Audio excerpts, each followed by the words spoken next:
நடிகர் அருண் பாண்டியனின் மகள் கீர்த்தி பாண்டியன் கடந்த 2019ஆம் ஆண்டிலிருந்து தமிழ் சினிமாவிலிருந்து நடித்து வரும் அவர் கடைசியாக கண்ணகி மற்றும் ப்ளூ ஸ்டார் படங்களில் நடித்திருந்தார்.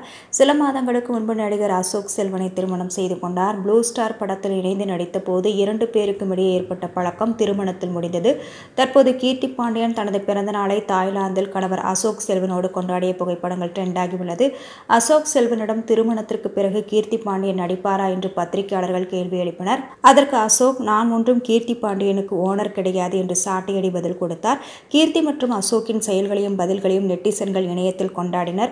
மேலும் சிறந்த ஜோடியாக இவர்கள் வலம் வருவார்கள் என்றும் கூற ஆரம்பித்தனர். இந்நிலையில் நடிகை கீர்த்தி பாண்டியன் பிப்ரவரி 18ஆம் தேதி தனது 32வது பிறந்தநாளை கொண்டாடவிருக்கிறார். திருமணமான பிறகு வரும் முதல் பிறந்தநாள் என்பதால் இதனை சிறப்பாக கொண்டாட முடிவு செய்திருக்கும் அவர் தனது கணவர் அசோக் செல்வனுடன் தாய்லாந்து சென்றிருக்கிறார். ஏறத்தாழ ஒரு வாரம் அங்கு அவர்கள் தங்க இருக்கிறார்கள் என்று தெரிகிறது. இச்சூழலில் தாய்லாந்து மற்றும் அந்நாட்டின் கடற்கரையில் கீர்த்தி பாண்டியன் பிகினியோடு இருக்கும் புகைப்படங்களும் அசோக் செல்வனுடன் ஜாலியாக ஊர் சுற்றும் புகைப்படங்களும் சமூக வலைதளங்களில் ட்ரெண்ட் ஆகியுள்ளன.